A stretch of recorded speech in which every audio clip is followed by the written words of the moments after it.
Hello dear students, स्वागत है आपका हमारे यूट्यूब चैनल चंदन सर कानपुर में। बच्चों, आज की वीडियो में हम लोग डिस्कस करने वाले हैं 8 और 9 फरवरी के करंट अफेयर्स के टॉप 15 क्वेश्चंस। आपके आने वाले कॉम्पिटिटिव एग्जाम में जो भी क्वेश्चंस 8 और 9 फरवरी के करंट अफेयर्स से पूछे जा सकते हैं, हम लोग इस वीडियो में उन क्वेश्चंस को डिस्कस करने वाले हैं। तो बच्चों, वीडियो को पूरा जरूर देखिएगा। और यदि आपने अभी तक हमारे चैनल को सब्सक्राइब नहीं किया है तो बच्चों, चैनल को सब्सक्राइब जरूर कर लें और साथ ही साथ बेल आइकन को भी ऑन कर लें। ओके, तो चलिए शुरू करते हैं हमारी आज की क्लास। देखते हैं आज का पहला क्वेश्चन। देखिए, पहला क्वेश्चन है हमारा, हाल ही में शिलोंग टेक्नोलॉजी पार्क का उद्घाटन भारत के किस राज्य में किया गया है? यहाँ बच्चों आपके 4 ऑप्शन दिए गए हैं, मणिपुर, मेघालय, मिजोरम या फिर सिक्किम। तो बच्चों आप आसानी से बता सकते हैं, जो शिलोंग है, शिलोंग ये क्या है?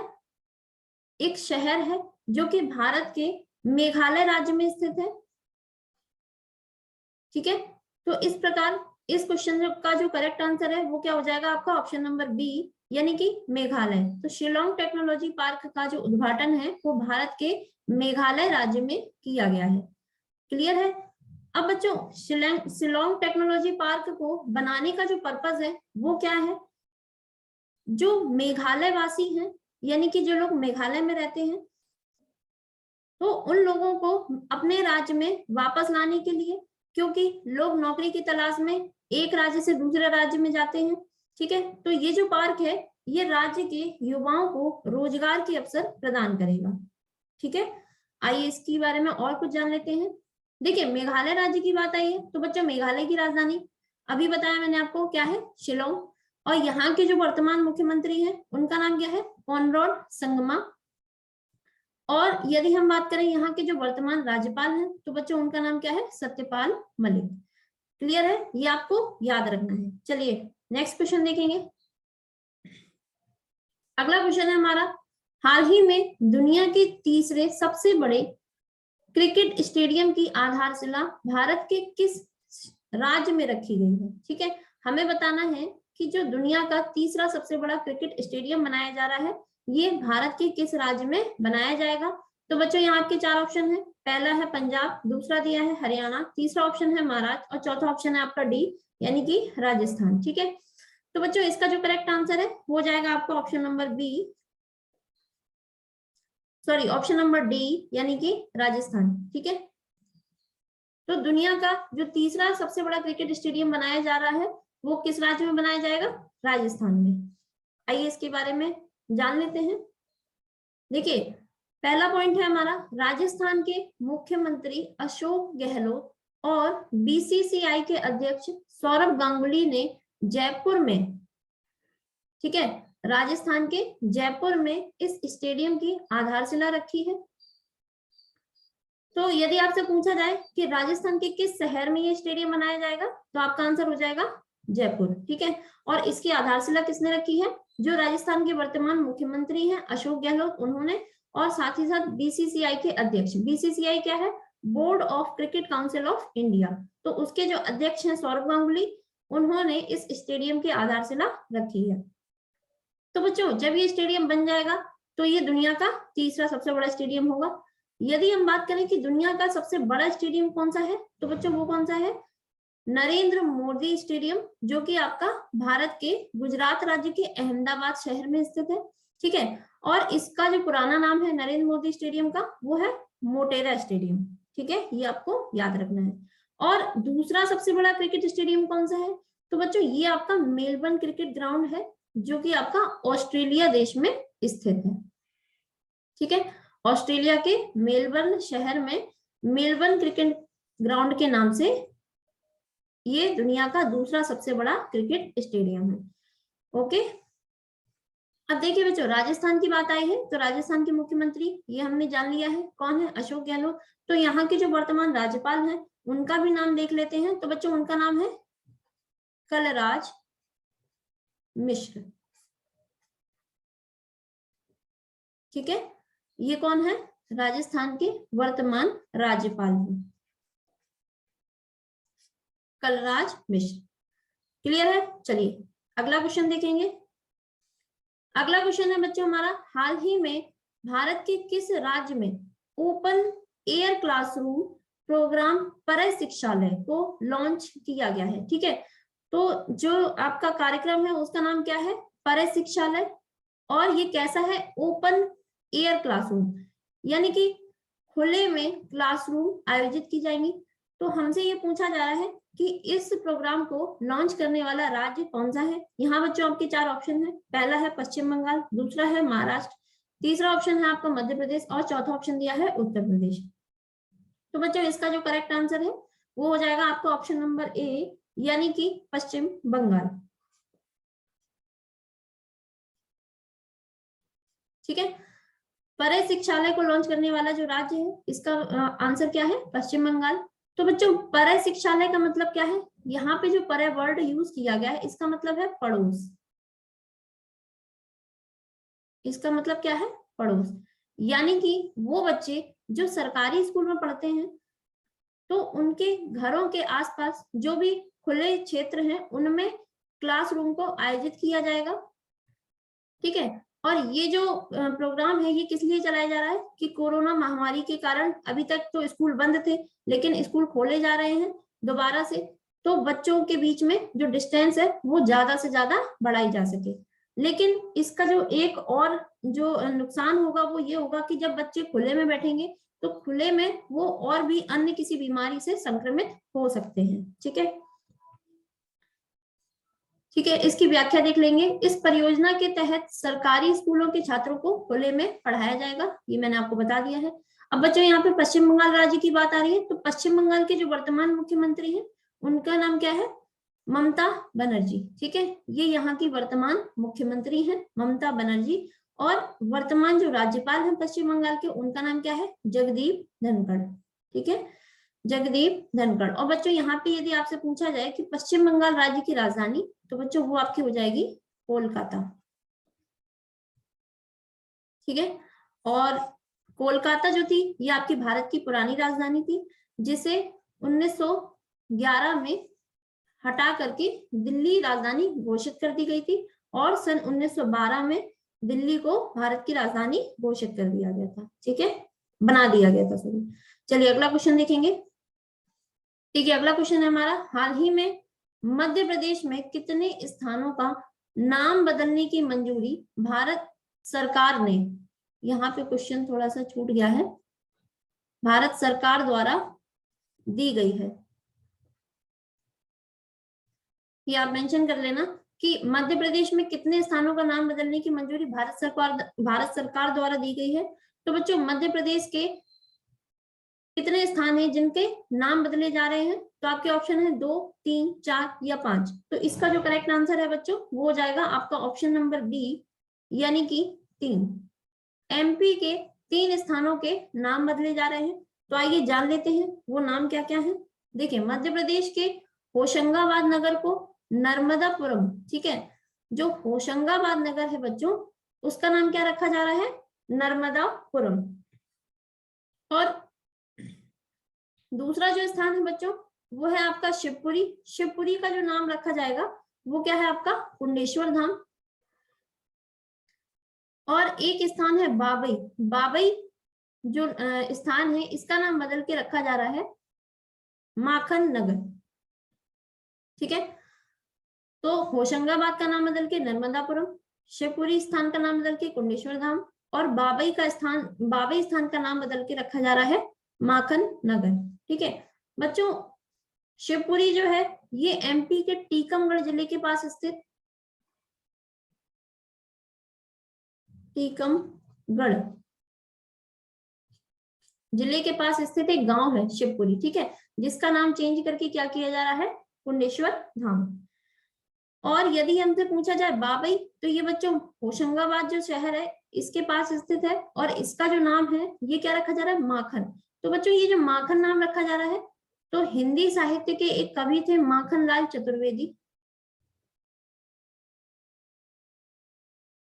माखन लाल चतुर्वेदी। ठीक है, तो इनके नाम पर इस जगह का नाम क्या रखा जा रहा है? माखन नगर। क्योंकि जो माखनलाल है बच्चों, इनका जन्म कहाँ हुआ था? एमपी के बाबई में हुआ था, इसीलिए यहाँ का नाम बदल के क्या रखा जा रहा है? माखन नगर। ठीक है, और इन नामों को जो बदलने की मंजूरी दी है वो किस मंत्रालय के द्वारा दी गई है? गृह मंत्रालय के द्वारा। ठीक है, ये आपको याद रखना है।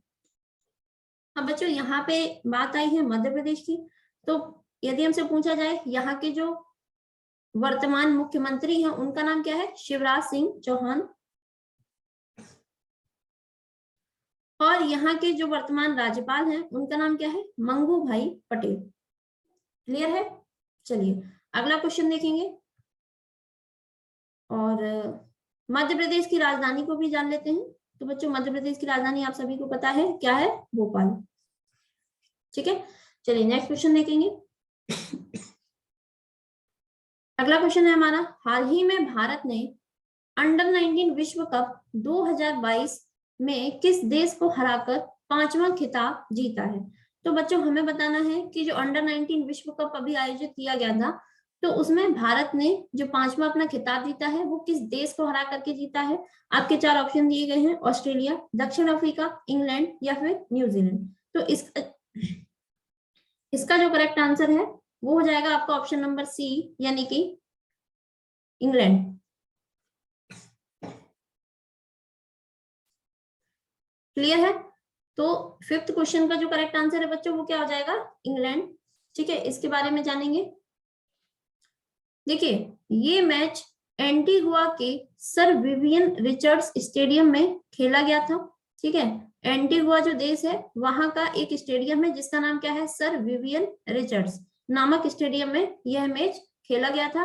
और इस मैच में जो कप्तानी, जिनकी कप्तानी थी उनका नाम क्या था?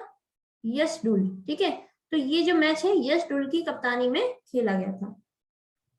अब बच्चों यहाँ पे बात आई है, देखिए क्वेश्चन में दिया था कि 5वां खिताब, भारत ने जो ये खिताब जीता है कौन से नंबर का था? 5वां।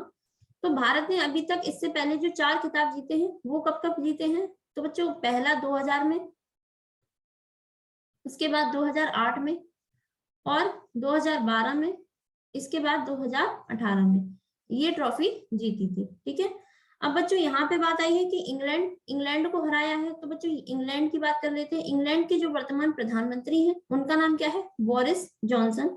और आपसे पूछा जाए कि जो इंग्लैंड देश है इसकी राजधानी क्या है, तो बच्चों आपका आंसर हो जाएगा लंदन। ठीक है, चलिए नेक्स्ट क्वेश्चन देखेंगे। अगला क्वेश्चन है हमारा, हाल ही में भारत के किस राज्य में स्टैच्यू ऑफ इक्वेलिटी का पीएम मोदी द्वारा लोकार्पण किया गया है?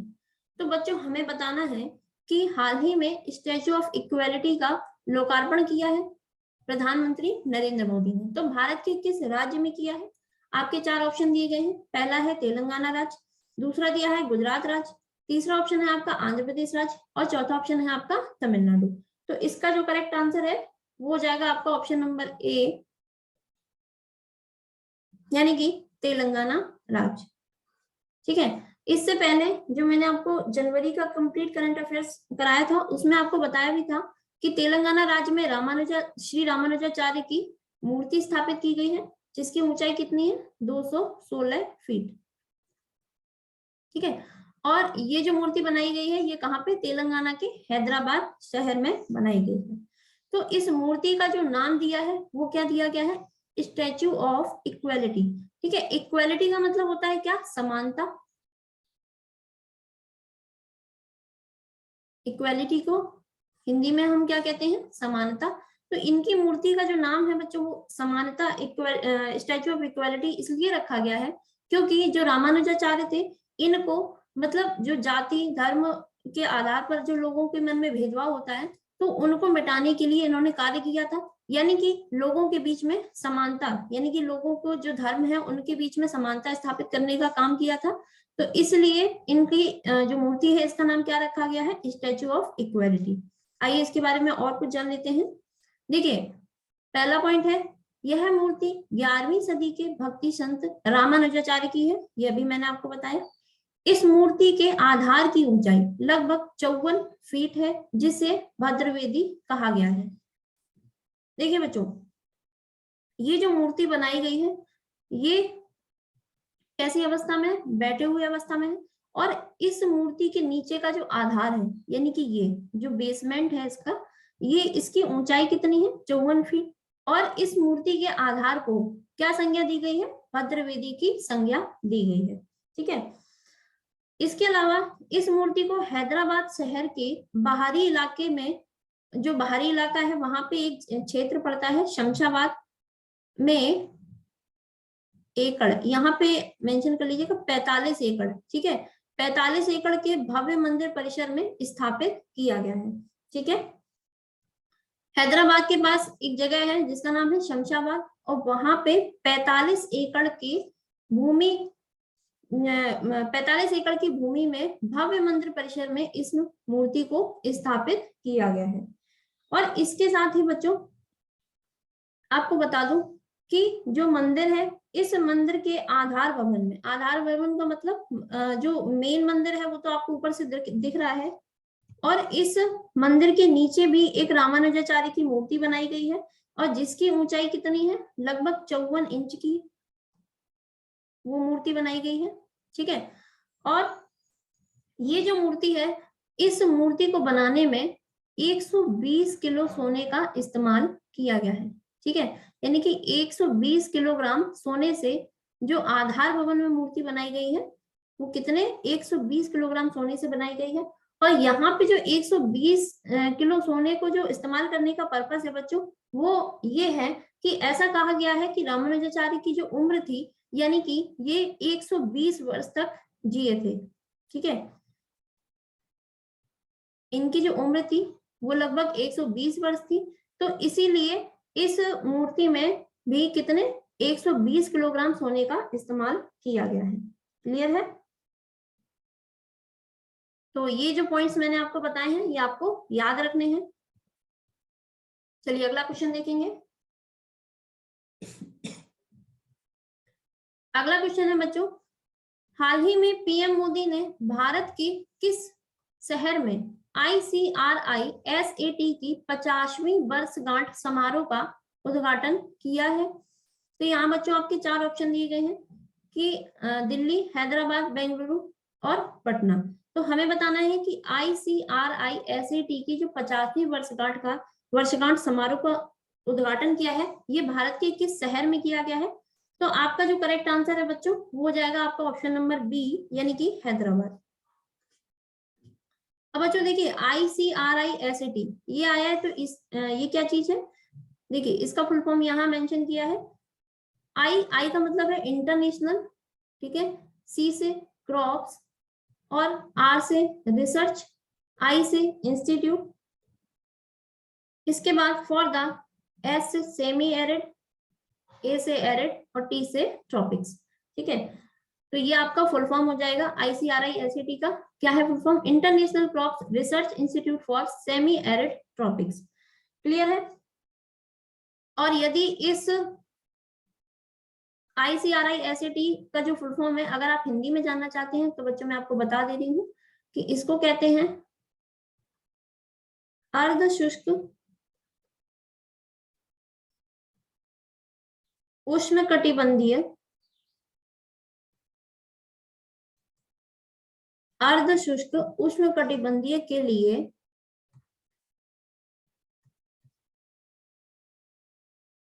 अंतरराष्ट्रीय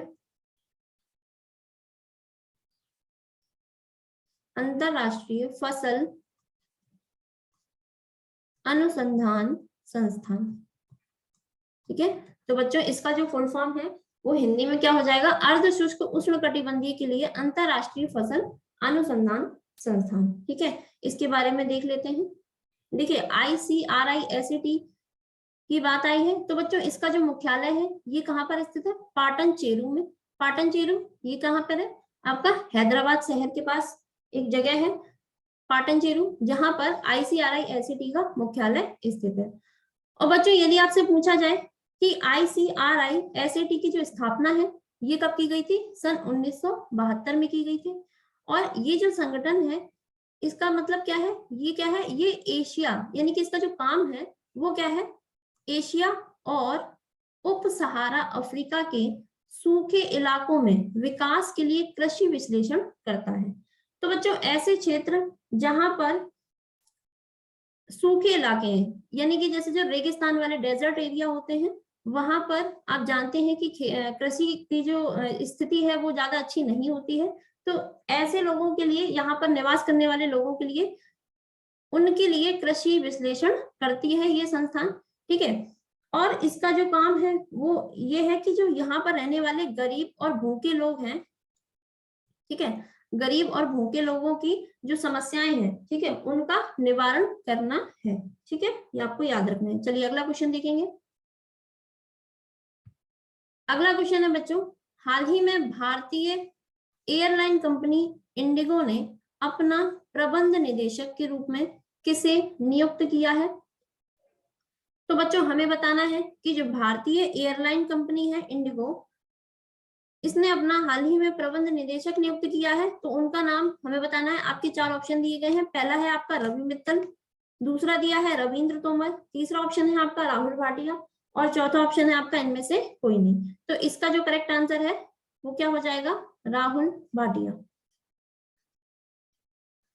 तो इंडिगो कंपनी है, एक इंडिगो कंपनी है जो कि भारतीय एयरलाइन कंपनी है, इसने अपना प्रबंध निदेशक किसे नियुक्त किया है, राहुल भाटिया को। और आपको बता दूं कि जो राहुल भाटिया है, ये बच्चों इंडिगो एयरलाइन कंपनी के पहले प्रबंध निदेशक या फिर इनको एमडी भी कह सकते हैं, ठीक है, यानी कि मैनेजिंग डायरेक्टर है, ठीक है। यानी कि इससे पहले इंडिगो जो कंपनी है, इंडिगो एयरलाइन कंपनी में अभी तक कोई भी एमडी नहीं था। तो इस प्रकार जो राहुल भाटिया है, ये इंडिगो कंपनी के पहले एमडी हो गए हैं, ये आपको याद रखना है। आइए इसके बारे में और जान लेते हैं। देखिए बच्चों, इंडिगो एयरलाइन कंपनी, इसकी यदि हम स्थापना की बात करें तो ये कब हुई थी, सन 2005 में। और इसका जो मुख्यालय है ये कहां पर स्थित है, गुरुग्राम, ठीक है, हरियाणा राज्य का एक शहर है गुरुग्राम, जहां पर इंडिगो एयरलाइन कंपनी का मुख्यालय स्थित है। और यदि आपसे पूछा जाए कि इंडिगो एयरलाइन कंपनी के जो वर्तमान सीईओ हैं उनका नाम क्या है, तो बच्चों उनका नाम है रोनो जॉय दत्ता। ये सारे इंपॉर्टेंट फैक्ट्स आपको याद रखने हैं। तो बच्चों आपको बता दें कि आप देख रहे हैं कि मैं आपको क्वेश्चन से रिलेटेड जो भी इंपॉर्टेंट फैक्ट्स हैं वो भी आपको डिस्कस करती जा रही हूँ, ठीक है। तो इससे क्या होगा, एक तो आप क्वेश्चंस जो आपके करंट अफेयर्स के हैं वो तो आपको याद हो ही रहे हैं, साथ ही साथ आपके स्टैटिक जीके के जो क्वेश्चन बनते हैं एग्जाम्स में वो भी आपके सारे क्लियर होते जा रहे हैं।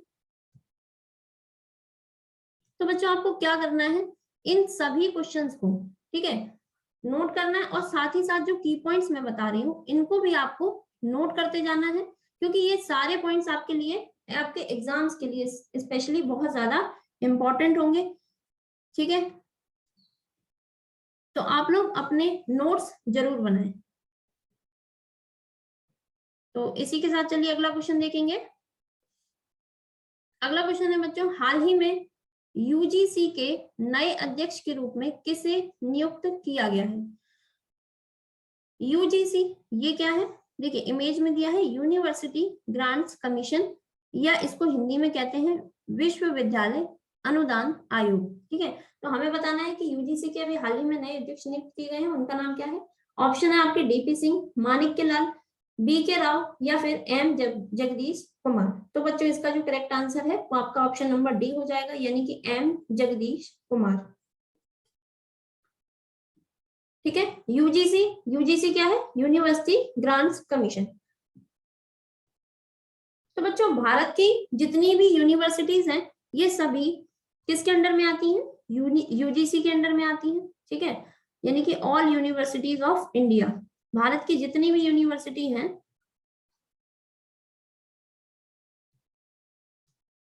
वो सभी यूजीसी के अंडर में आती हैं। आइए इसके बारे में और जान लेते हैं। देखिए बच्चों, यूजीसी की यदि आपसे स्थापना पूछी जाए तो ये कब हुई थी? सन 1956 में। और इसका जो मुख्यालय है यह कहाँ पर है आपका? नई दिल्ली में। और यूजीसी के देश में 6 क्षेत्रीय कार्यालय बनाए गए हैं। तो वो बच्चों कहाँ पर हैं? एक तो आपका पुणे में, दूसरा भोपाल, तीसरा कोलकाता, चौथा है हैदराबाद, पांचवा गुवाहाटी और छठवा है बेंगलुरु। तो जो यूजीसी के 6 क्षेत्रीय कार्यालय हैं बच्चों, वो भारत के अलग अलग शहरों में हैं। पुणे, भोपाल, कोलकाता, हैदराबाद, गुवाहाटी और बेंगलुरु में स्थित है। और बच्चों यहाँ पे जो नाम आया है एम जगदीश कुमार बच्चों, इससे पहले जेएनयू के कुलपति थे। जेएनयू क्या है? जवाहरलाल नेहरू यूनिवर्सिटी। ठीक है, तो जेएनयू जो है आपके, इसके ये कुलपति थे। चलिए अगला क्वेश्चन देखेंगे। अगला क्वेश्चन है हमारा, हाल ही में एबीसीडी परियोजना के विकास के लिए किस बैंक ने संस्कृति मंत्रालय के साथ समझौता किया है? तो बच्चों हमें बताना है कि जो एबीसीडी परियोजना है, एबीसीडी परियोजना क्या है? आत्मनिर्भर भारत सेंटर फॉर डिजाइन। ठीक है, एबीसीडी जो परियोजना है इसका मतलब क्या है? आत्मनिर्भर, ए से आत्मनिर्भर, बी से भारत और सी से सेंटर फॉर डिजाइन।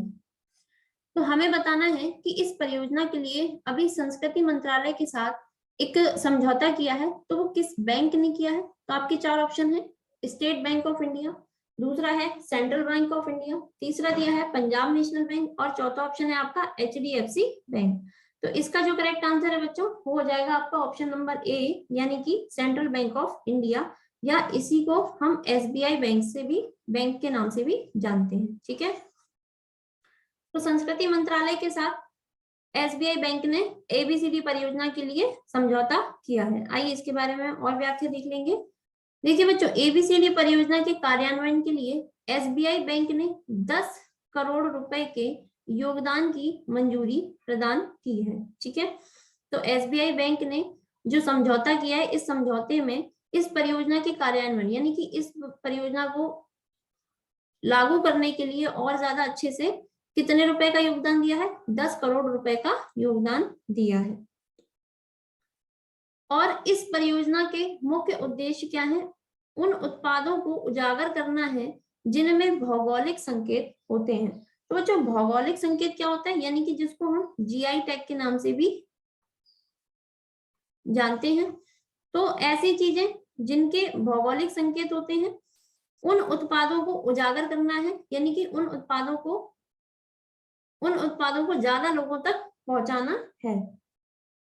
और जो भौगोलिक संकेत है बच्चों, ये क्या है आपका? ये किसी भी चीज की विशिष्ट भौगोलिक उत्पत्ति को दर्शाता है। विशिष्ट भौगोलिक उत्पत्ति को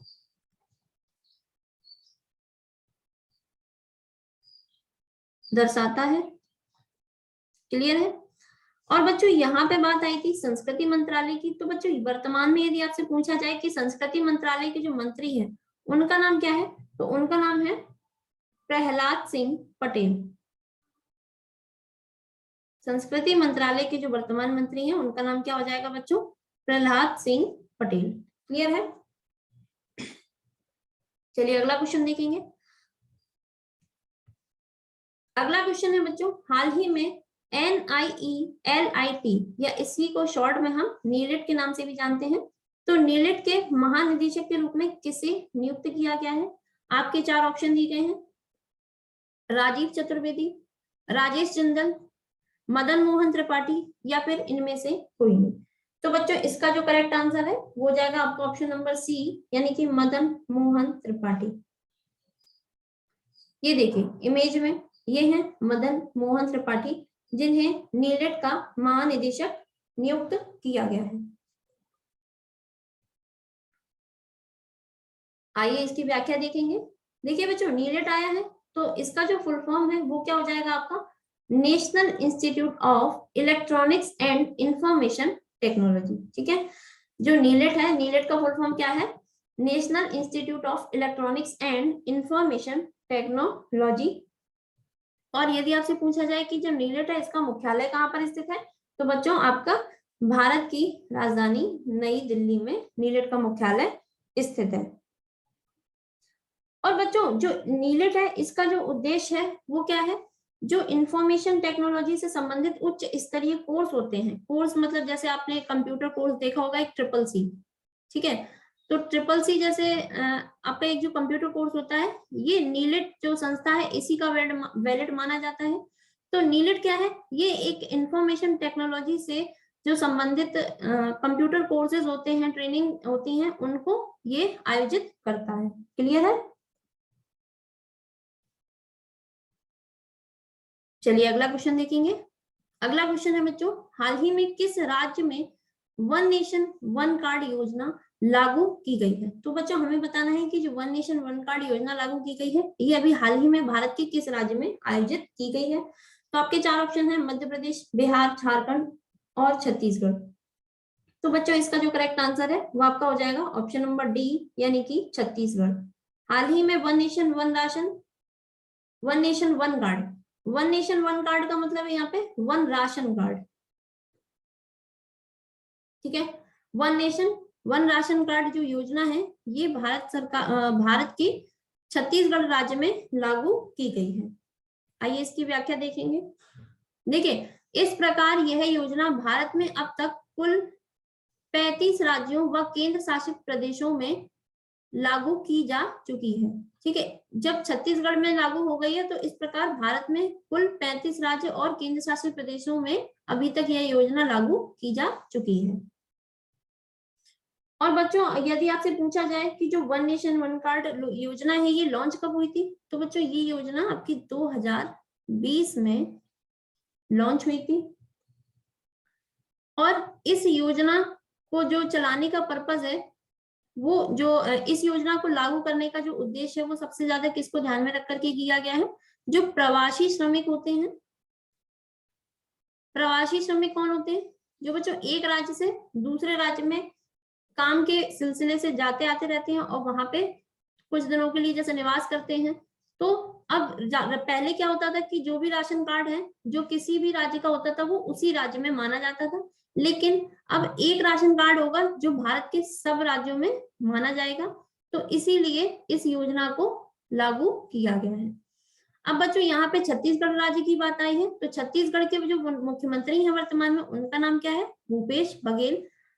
और यहाँ के जो राज्यपाल हैं बच्चों उनका नाम क्या है, अनुसुईया उइके, ठीक है। ये छत्तीसगढ़ की राज्यपाल हैं। ये सारी की पॉइंट्स आपको याद रखने हैं। चलिए अगला क्वेश्चन देखेंगे। अगला क्वेश्चन है बच्चों, हाल ही में भारत प्रेस स्वतंत्रता सूचकांक में कौन सा राज्य या फिर केंद्र शासित प्रदेश शीर्ष स्थान पर रहा है? तो बच्चों हमें बताना है कि भारत प्रेस स्वतंत्रता सूचकांक अभी जारी किया गया है, तो इसमें जो शीर्ष स्थान हासिल किया है वो किस राज्य या फिर केंद्र शासित प्रदेश ने किया है? आपके चार ऑप्शन है, यूपी, जम्मू कश्मीर, चंडीगढ़ और केरल। तो इसका जो करेक्ट आंसर है बच्चों वो हो जाएगा आपका ऑप्शन नंबर बी, यानी कि जम्मू कश्मीर। तो भारत प्रेस स्वतंत्रता सूचकांक में जो शीर्ष स्थान हासिल किया है वो किसने किया है, जम्मू कश्मीर ने। आइए इसकी व्याख्या देखेंगे। देखिए यह रिपोर्ट किसने जारी की है, राइट्स एंड एनालिसिस ग्रुप के द्वारा इस रिपोर्ट को जारी किया गया है। और बच्चों आपको बता दूं कि जो यह सूचकांक है इसमें शीर्ष स्थान जम्मू कश्मीर है, जम्मू कश्मीर का पहला स्थान है, और दूसरे स्थान पर रहा है इसमें यूपी, तीसरे स्थान पर इसमें एमपी राज्य आया है, और चौथे स्थान पर है आपका त्रिपुरा, ठीक है। तो इस सूचकांक के जो टॉप 4 स्टेट हैं उनका नाम जो इसमें जो पहला स्थान है वो किसका है, जम्मू कश्मीर का, इसके बाद यूपी, एमपी और फिर त्रिपुरा का। क्लियर है? अब यहाँ पे जम्मू कश्मीर की बात आई है, तो बच्चों जम्मू कश्मीर जो कि केंद्र शासित प्रदेश घोषित हो चुका है, तो यहाँ के वर्तमान जो उपराज्यपाल हैं बच्चों उनका नाम क्या है, मनोज सिन्हा, ठीक है। ये आपको याद रखना है कि जम्मू कश्मीर के जो वर्तमान उपराज्यपाल हैं उनका नाम क्या है, मनोज सिन्हा। नेक्स्ट क्वेश्चन देखेंगे। अगला क्वेश्चन है बच्चों, हाल ही में जवाहरलाल नेहरू यूनिवर्सिटी, ठीक है, जवाहरलाल नेहरू विश्वविद्यालय की पहली महिला कुलपति के रूप में किसे नियुक्त किया गया है? तो बच्चों हमें बताना है कि जो जेएनयू यूनिवर्सिटी है उसकी पहली महिला कुलपति बनाई गई है, तो वो कौन है, उनका नाम क्या है? आपके चार ऑप्शन है, राधिका प्रसाद मुखर्जी, एम मीरा चटर्जी, शांति श्री धूलीपुड़ी पंडित, या फिर इनमें से कोई नहीं। तो आपका जो करेक्ट आंसर है बच्चों वो है आपका ऑप्शन नंबर सी, यानी कि शांति श्री धूलीपुड़ी पंडित। ये देखिए इमेज में, ये है शांति श्री धूलीपुड़ी पंडित, ठीक है, जिनको जवाहरलाल नेहरू यूनिवर्सिटी की पहली महिला कुलपति के रूप में नियुक्त किया गया है। और बच्चों इससे पहले अभी हमने पिछले क्वेश्चन में पढ़ा था कि जो जेएनयू के अभी तक जो कुलपति थे उनका नाम क्या था? एम जगदीश कुमार, ठीक है, एम जगदीश कुमार। और ये अब क्या बना दिए गए हैं? यूजीसी के महानिदेशक बना दिए गए हैं। तो जब ये यूजीसी के महानिदेशक बनाए गए हैं तो ये अपने जेएनयू के जो कुलपति के पद पे थे वहां से ये हटाए गए। तो अब इनके स्थान पर कौन आया है? शांति श्री धूलीपुड़ी पंडित। और इस प्रकार जेएनयू यूनिवर्सिटी की ये पहली महिला कुलपति नियुक्त हो गई है। ठीक है, व्याख्या देखेंगे। इन्होंने एम जगदीश कुमार का स्थान ग्रहण किया है, ये भी मैंने आपको बता दिया है। ठीक है, इसके बाद जेएनयू, ये कहाँ पर है? ये जो यूनिवर्सिटी है बच्चों ये नई दिल्ली में स्थित है। और जेएनयू की यदि आपसे पूछा जाए कि स्थापना कब हुई थी तो बच्चों 1966 में जेएनयू की स्थापना हुई थी। क्लियर है? चलिए अगला क्वेश्चन देखेंगे। ये हमारे आज के लेक्चर का लास्ट क्वेश्चन है। क्वेश्चन है हमारा, हाल ही में क्रिस्टोस, नाम है क्रिस्टोस सार्थजेता किसका निधन हो गया है? वे किस देश के पूर्व राष्ट्रपति रह चुके हैं? तो बच्चों आपके चार ऑप्शन हैं, ग्रीस, पुर्तगाल, स्पेन और जर्मनी। तो क्रिस्टोस सार्थजेता किस, ये बच्चों इसका जो करेक्ट आंसर है आपका ऑप्शन नंबर ए हो जाएगा, यानी कि ग्रीस। क्रिस्टोस सार्थजेता किस, ये कहाँ के पूर्व राष्ट्रपति थे? ग्रीस के। इमेज में आप देखिए इनको, ये है क्रिस्टोस सार्थजेता किस, जिनका भी हाल ही में निधन हो गया है। और बच्चों ये ग्रीस देश के पूर्व राष्ट्रपति रह चुके हैं। आइए इसकी व्याख्या देख लेंगे। देखिए बच्चों ग्रीस देश की बात आई है तो ग्रीस जो देश है ये बच्चों आपका यूरोप महाद्वीप में स्थित है। 7 महाद्वीप में से जो यूरोप महाद्वीप है उस महाद्वीप में यूरोप महाद्वीप में ग्रीस देश आपका स्थित है। और आपसे पूछा जाए कि जो ग्रीस की राजधानी है ये आपकी क्या है? एथेंस है। और जो यहाँ के वर्तमान राष्ट्रपति हैं उनका नाम क्या है? कातेरीना केल्लापोउलो। ठीक है, जो यहाँ की वर्तमान राष्ट्रपति हैं उनका नाम क्या है? कातेरीना केल्लापोउलो। और यहाँ के जो वर्तमान प्रधानमंत्री हैं बच्चों उनका नाम क्या है? किरियाकोस मिचोताकिस। ठीक है, तो ये आपके की पॉइंट्स हो गए हैं इस क्वेश्चन के। तो बच्चों ये थे हमारे आज के टॉप 15 क्वेश्चंस, जो कि 8 और 9 फरवरी के करंट अफेयर्स के टॉप 15 क्वेश्चंस थे। आशा करती हूँ कि आपको आज की क्लास अच्छे से समझ में आई होगी। और बच्चों यदि आपको वीडियो पसंद आया हो तो प्लीज वीडियो को लाइक जरूर किया कीजिए। और साथ ही साथ जो भी आपके साथ बच्चे तैयारी कर रहे हैं उनको ज्यादा से ज्यादा हमारे जो चैनल पे वीडियो जितने भी प्रोवाइड कराए जा रहे हैं उन सभी वीडियोस को शेयर कीजिए। और आप देख ही रहे हैं कि हम ज्यादा से ज्यादा अच्छे कंटेंट को आप तक पहुंचाने की पूरी कोशिश कर रहे हैं। तो प्लीज बच्चों अपना सपोर्ट करें, ज्यादा से ज्यादा चैनल को सब्सक्राइब करें और भी लोगों को शेयर कीजिए, उन लोगों से सब्सक्राइब करवाइए। ठीक है, और नीचे कमेंट सेक्शन में आप जरूर बताया करिए कि जैसा भी आपको लेक्चर लगे तो उसको आप नीचे कमेंट सेक्शन में जरूर बताया करिए। और यदि आपने अभी तक हमारे चैनल को सब्सक्राइब नहीं किया है तो प्लीज बच्चों आप खुद भी चैनल को सब्सक्राइब कर लीजिए और बेल आइकन को भी ऑन कर देना। ठीक है, तो आज की क्लास में इतना ही। मिलते हैं बच्चों अगली वीडियो में नए लेक्चर के साथ। तब तक के लिए गुड बाय, जय हिंद एंड थैंक यू।